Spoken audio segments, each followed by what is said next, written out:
Hey, I'm Donald Bell for CNET.com, and this is a first look at the Apple iPad 3G. You're probably already familiar with the original version of the iPad, which came out a month ahead of this model. The iPad 3G is essentially identical to the standard iPad, with the added capability of connecting to the internet using a built-in 3G cellular connection. For a broader rundown of the iPad's capabilities, you can take a look at my comprehensive review on CNET.com. But for this video, I'm just going to zero in on the details that make the 3G model unique. First off, you have pricing.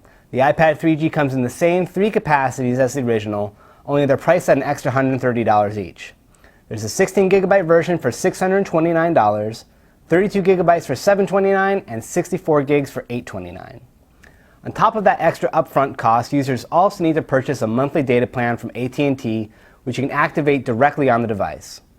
Under the settings menu, there's an option for cellular data, where you can choose between an unlimited plan for $30 or a $15 plan with a monthly cap of 250 megabytes. If you go with the capped plan, you can always buy more data as you need it.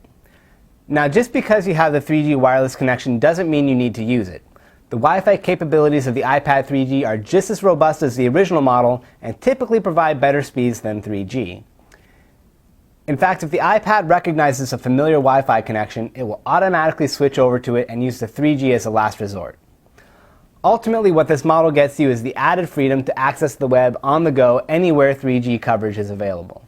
The 3G model also includes an assisted GPS chip not found on the standard version, which makes it easier for maps and other apps to track your location. For some, these advantages are a huge deal, but we expect most people will find the lower-priced Wi-Fi only model just as practical. There are some other small distinctions on the iPad 3G. The back has this two-tone design with a streak of black plastic that helps the internal 3G antenna work more effectively. There's also a tiny tray on the side here that holds AT&T's micro SIM card. Another telltale sign is the little AT&T callout up here at the top of the screen. If you're using this over Wi-Fi, Apple rates the iPad 3G at the same 10 hours as the standard model. Surfing over 3G will knock you down to 9 hours, which is still exceptional for a device that is as light and powerful as this. So that's the iPad 3G, a more expensive, better connected fraternal twin of the original iPad. For CNET.com, I'm Donald Bell.